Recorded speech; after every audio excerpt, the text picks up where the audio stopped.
Cześć. Dzisiaj o świecy Salamba Sarvangasanie, jednej z najważniejszych pozycji jogi. Mówi się, że jest to królowa pozycji, bardzo ważna pozycja, mająca duże znaczenie, wielorakie działanie i powinna być według mnie wykonywana nawet codziennie. Zbliża się okres jesienny, zimowy i aby zachować dobroodporność trzeba m.in. wykonywać świece. Pozycje ogólnie odwrócone oczyszczają zatoki, sprawiają, że nie mamy kataru albo mamy mniejszy. Jeśli bierze nas przeziębienie albo chwyta kaszel, to należy wykonywać świecę. Taką może być półświeca, jak później pokażę, na krześle czy na fotelu. Albo normalnie ktoś już umie robić, ma siłę na kocach z paskiem. Albo jest jeszcze wersja specjalna na takim przyrządzie równoważnym, czy koń, jak my go nazywamy.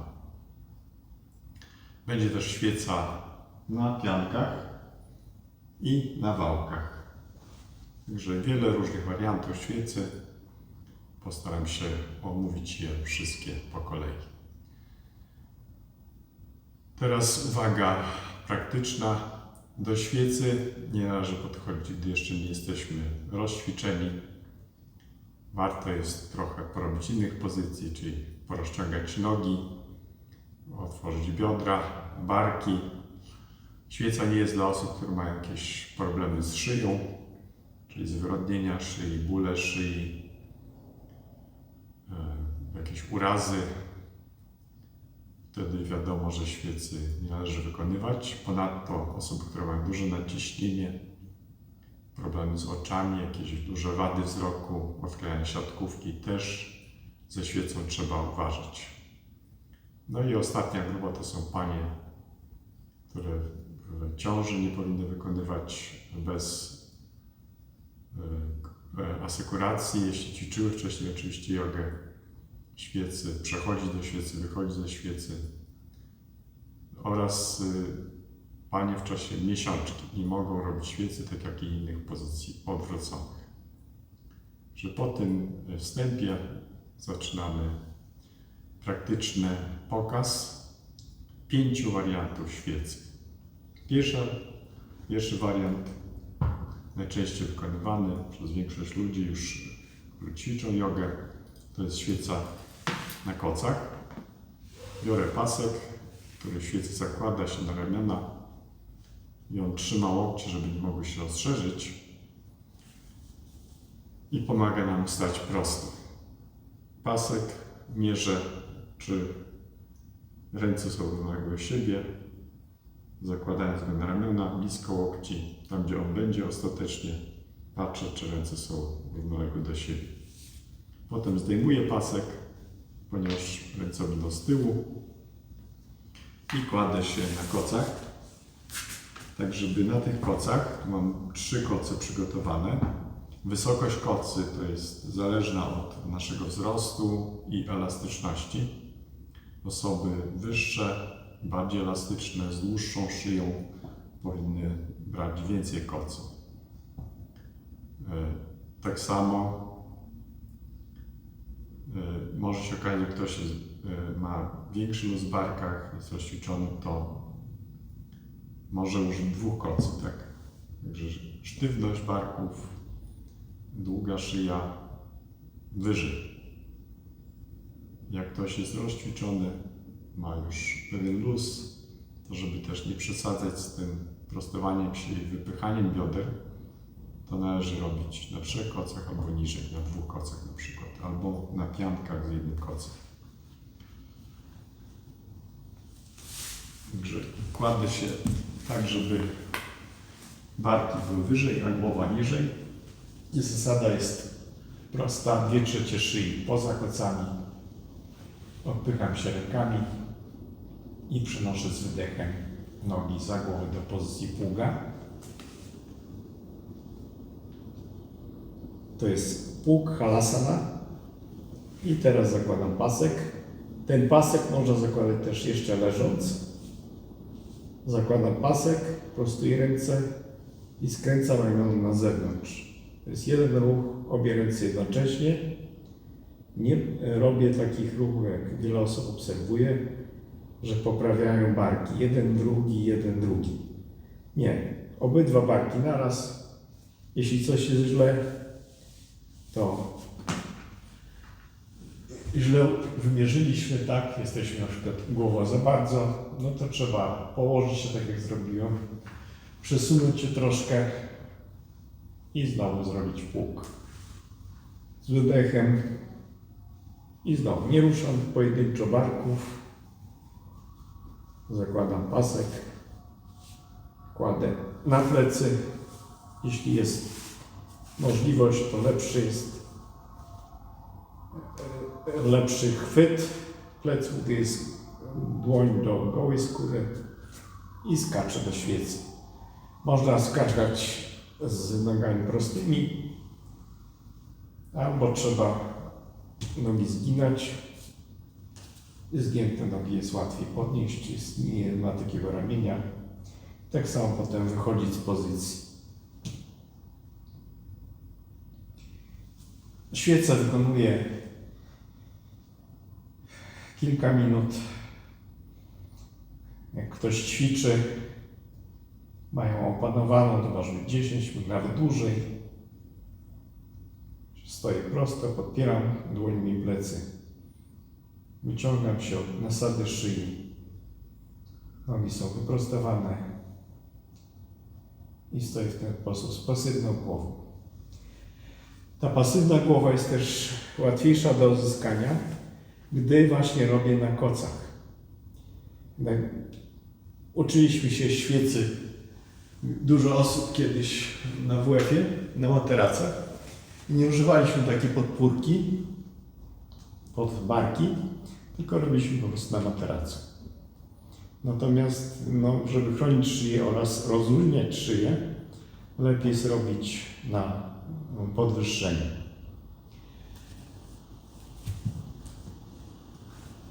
Teraz świeca na krześle.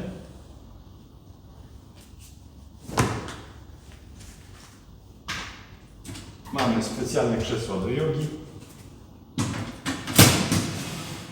I do świecy na krześle, to może być również fotel. Dobrze jest zrobić matę na 4 części, położyć na siedlisku. I tutaj nie potrzeba takiej szerokości, jak przed chwilą, kocy. Więc albo biorę specjalny taki wałek, bolster pod barki. Ta szerokość wystarczy.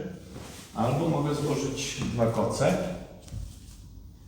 Jeden koc pół na dłuższym boku i drugi koc na dłuższym boku. I w ten sposób mam podobną szerokość jak wałek i podobną wysokość jak 3 koce. To jest nawet więcej, bo to są wtedy jakby 4 koce, tak? Więc też tutaj zależy od wzrostu, wielkości krzesła, żeby dobrać sobie wysokość, żeby było wygodnie, tak? No i żeby dojść do pozycji, to trzeba usiąść na krześle czy na fotelu w domu i wziąć nogi na oparcie. Potem trzymać rękami, tu za krzesło jest łatwo, na fotelu no to za boki siedziska czy tam za nogi i powoli się wychylam do tyłu. Ten ruch jest dla wielu osób, które zaczynają ćwiczyć, trudny. Można mieć lęk. Można też poprosić kogoś, żeby przytrzymał nas, złapał barki od dołu i asekurował przy dochodzeniu do świecy. Barki trafiły na koce, łapię za nogi krzesła i prostuję nogi. To jest taka półświeca, gdzie też jestem w miarę płaszczyźnie, ale nie jestem w pionowej płaszczyźnie, tylko pod kątem do ziemi. Tutaj szyja jest prostsza, głowę jeszcze łatwiej rozluźnić. Nie ma takiej pracy mięśni, bo jestem oparty o krzesło. Krzesło daje mi równowagę i mogę trwać dłużej.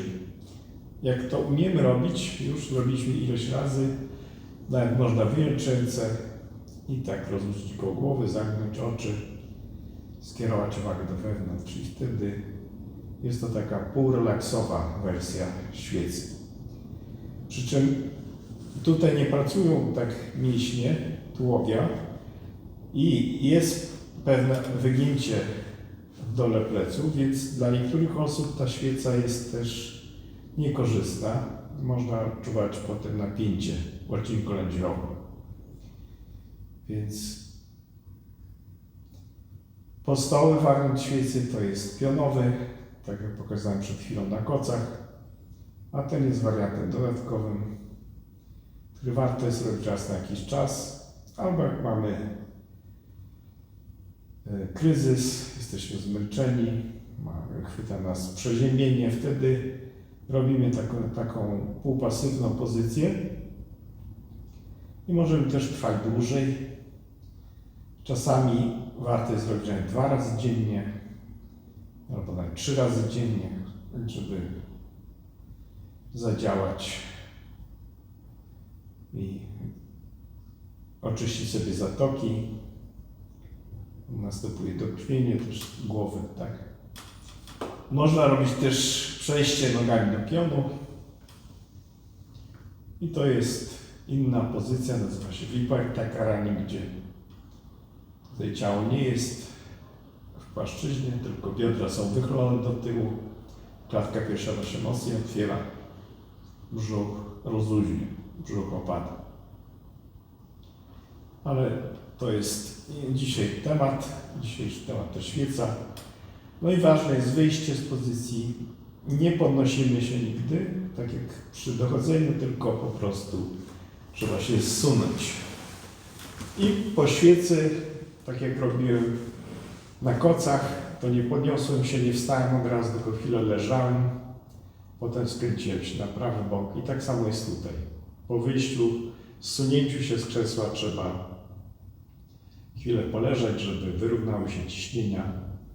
Nie wstajemy, nie szarpiemy swoim ciałem, nie nadwrężamy układu nerwowego.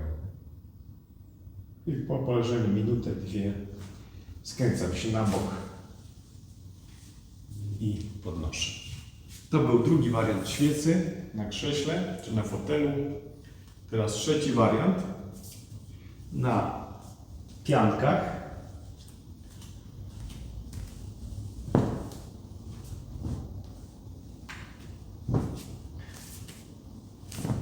I znowu, żeby pianki mi nie jeździły po podłodze, muszę rozłożyć matę.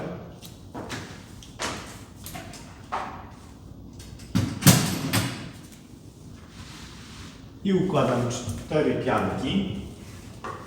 Można używać też takich jednej dużej pianki. Są takie pianki, tak jak format koca. Wtedy jedną piankę się kładzie i ona już zapewnia wysokość między 2 czy 3 kocy. Albo te 4 pianki, które układamy w ten sposób. Albo w ten sposób. To zależy od wielkości rąk, długości szyi. No i tutaj zaleta tych pianek jest taka, że jak część osób ma wystający tutaj przejście szyi, karku, odcinek piersiowy, jest wystający krąg, jak sobie dotkniecie, to możecie mieć takie. Robiąc na kocach, to miejsce wciska się w koce. Czasami jest to bolesne, więc można ustawić pianki tak, że jest tutaj przerwa i w to miejsce ten wystający kręg będzie wchodził w przerwę. Te pianki są trochę za niskie w porównaniu do kocy, więc przykrywam je jednym kocem. Biorę też pasek.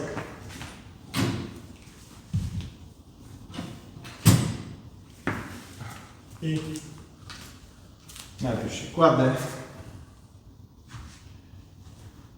Układam się. Sprawdzam, czy ta przerwa jest, szyja jest nad przerwą.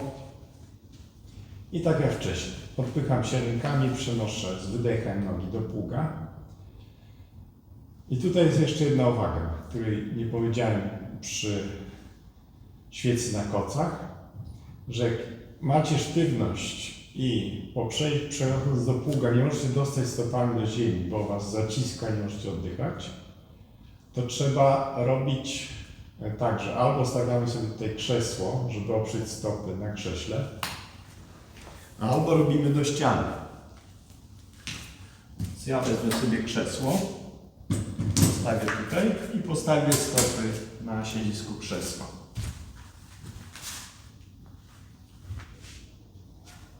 Jeszcze raz kładę się, ustawiam równo głowę i z wydechem przechodzę do pługa i stawiam stopy. Troszeczkę postawiłem za blisko krzesło, więc mogę to troszeczkę odsunąć, żeby postawić na środku siedziska. I znowu zakładam pasek, układam dłonie, podnoszę plecy, prostuję się i podnoszę nogi do świecy.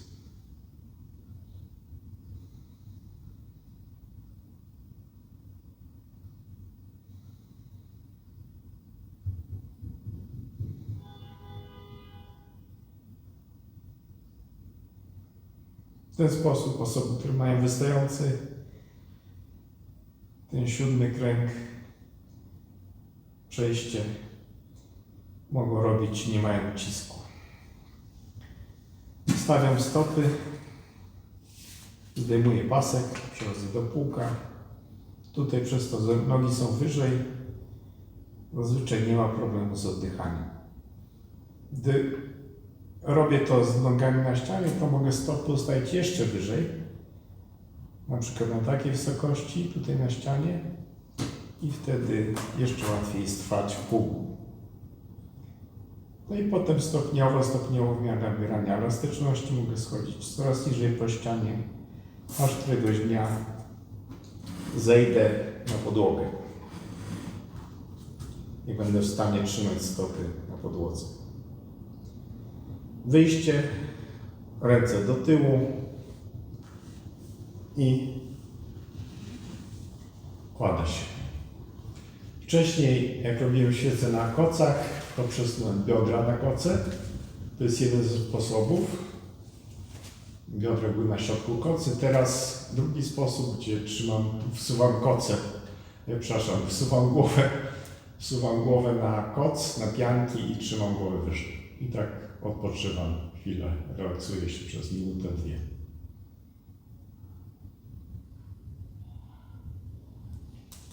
To był 3. wariant świecy. Teraz 4.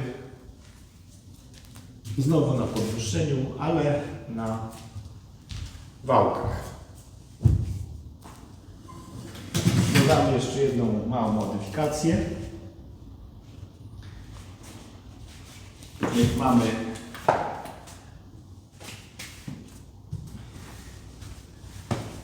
klocki albo pianki i trudno jest nam zarzucić nogi do pługa, to trzeba kłaść biodra wyżej na podwyższenie.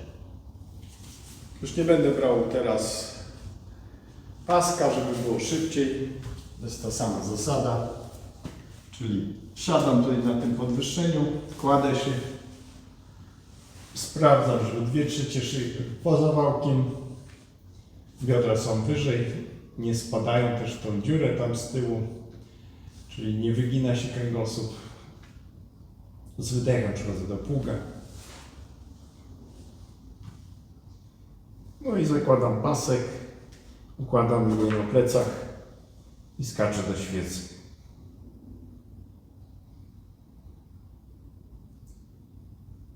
Sztuką jest tak pracować, żeby ostatecznie ten pasek nie był potrzebny. Żeby było się trzymać od wewnątrz. No ale wiele osób ma z tym problem, więc używa się paska. No i kładąc się znowu, powoli asekuruję się rękami, opuszczam biodra na to podwyższenie i to też jest dobre, bo biodra nie opadają, tak? Tułów, biodra są w płaszczyźnie, kręgosłup się nie wygina. Dobrze. To był czwarty wariant. Na wałkach wałki mają pewną krzywiznę, okrągły kształt. I to też troszeczkę inaczej działa. Chociaż koce są podobne, tak? Ale jednak ta krawędź jest bardziej pionowa. W świecy na kocach jeszcze jedna rzecz. Jak układam koce, to mogę dwojako zrobić. Albo krawędź kocy jest pionowa, tak jak teraz tutaj, pionowa krawędź, albo troszeczkę przesuwam koce, drugi przesunąłem w tamtą stronę i trzeci, ten najwyżej też przesuwam i wtedy tutaj powstaje taka krawędź, która nie jest pionowa.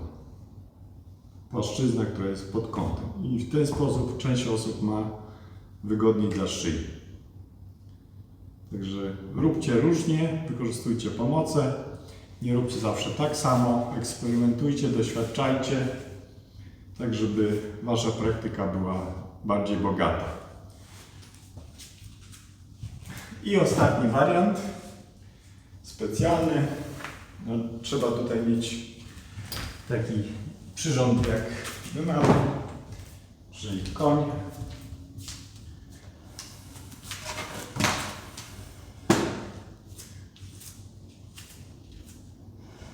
No i mogę wykorzystać koce, mogę wykorzystać wałek, wałki do świecy, żeby podeprzeć.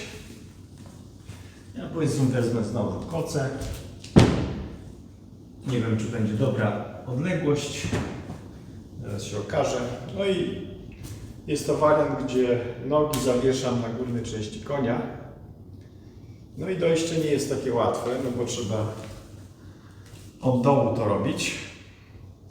Więc można wykorzystać jakąś pomoc, albo po prostu trzeba się położyć i trzymając za konia założyć nogi, a potem wsunąć tył kolana, drugi tył kolana, podnieść się na nogę, zawiesić się na nogach i podsunąć te koce, tak żeby było równo. Potem jeszcze łapię za to rurę, poprzeczkę poziomą i w ten sposób mogę pracować. Nogi przytrzymują mnie, wyciągają. Rura, jak ciągnę za rurę, to barki inaczej się ustawiają, odciążam je. Można oczywiście też rozluźnić ręce i tylko nogi będą trzymały. To jest też tutaj niedokładnie pionowo, ponieważ ten koń jest dla mnie za niski. Gdyby był trochę wyższy, to mógłbym podsunąć koce w tą stronę i być bardziej pionowy. Także też trzeba eksperymentować. Jakbym miał pomocnika, to poprosił, żeby włożył mi tutaj coś pod łydki i wtedy podwyższyłby mi wysokość koca. A inny sposób to jest, że konia trzeba postawić na czymś i też będzie wyższy. Jest to bardzo dobry wariant. Jak byliśmy w Punie z Iwonką, to tam były zajęcia prowadzone przez różnych nauczycieli. Guitar G, Basha G. No i była też praktyka własna, więc 9-12 rano wszyscy tam przychodzili, ćwiczyli to, co uważali, co czuli. No i przychodził też Iyengar, Guruji, który na koniec praktyki czasami robił świecę w ten sposób. Zawieszał sobie nogi na koniu. I tutaj już był starszym człowiekiem, miał ponad 80 lat, nadal używał podkładki pod barki. Także ja się dziwię, że niektórzy nie szanują swojego ciała albo z niewiedzy i robią świecę płasko na płasko. Że chłoncie swoją szyję, używajcie kocy, wałków, pianek i podkładajcie sobie to barki.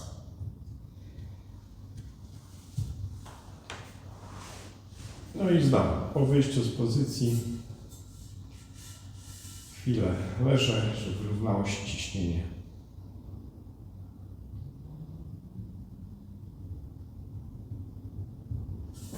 Potem skręcam się na prawy bok.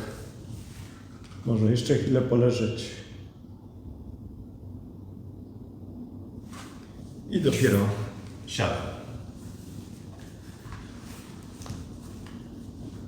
Że tyle o świecy, 5 wariantów.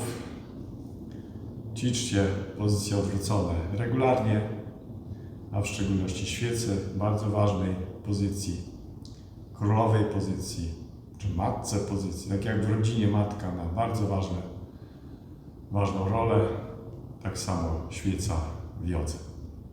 Udanej praktyki. Jakbyście mieli jakieś pytania, to piszcie w komentarzach. Postaram się w miarę możliwości odpowiedzieć. No i jeśli Wam ten materiał się podobał, chcecie dostawać informacje o nowych nagraniach, to zasubskrybujcie ten kanał. Cześć, dziękuję.